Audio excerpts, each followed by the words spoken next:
Nikolai Gogol, The Nose. Biting his lips in vexation, he walked out of the pastry shop and decided, contrary to his custom, not to look at anyone or smile to anyone. Suddenly he stopped, as if rooted outside the doors of one house. Before his eyes, an inexplicable phenomenon occurred. A carriage stopped at the entrance. The door opened.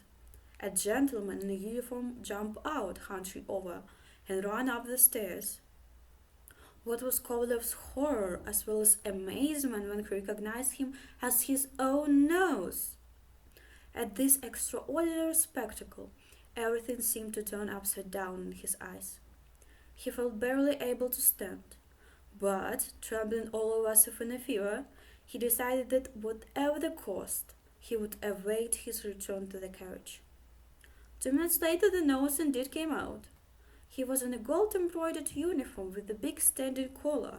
He had kid-skin trousers on. At his side hung a sword.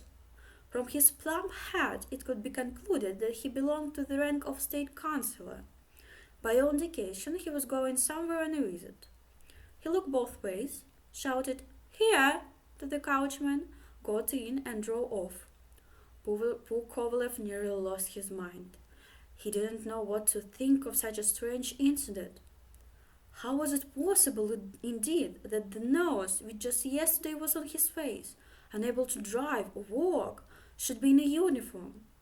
He ran after the carriage, which luckily had not gone far and was stopped in front of the Kazan Cathedral. He hastened into the cathedral, made his way through a row of old beggar women with the bandaged faces and two opening for the eyes, at whom he had laughed so much before, and went into the church. There were not many people praying in the church. They all stood just by the entrance.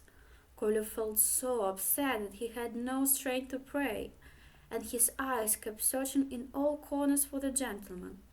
He finally saw him standing to one side. The nose had his face completely hidden in his big standing collar, and was praying with an expression of the greatest piety. How shall I approach him? Thought Kovalev. By all tokens, by his uniform, by his hat, one can say that he is a state councillor. Devil knows how to go about it. He began to cough beside him, but the nose would not abandon his pious attitude for a minute, and kept bowing down.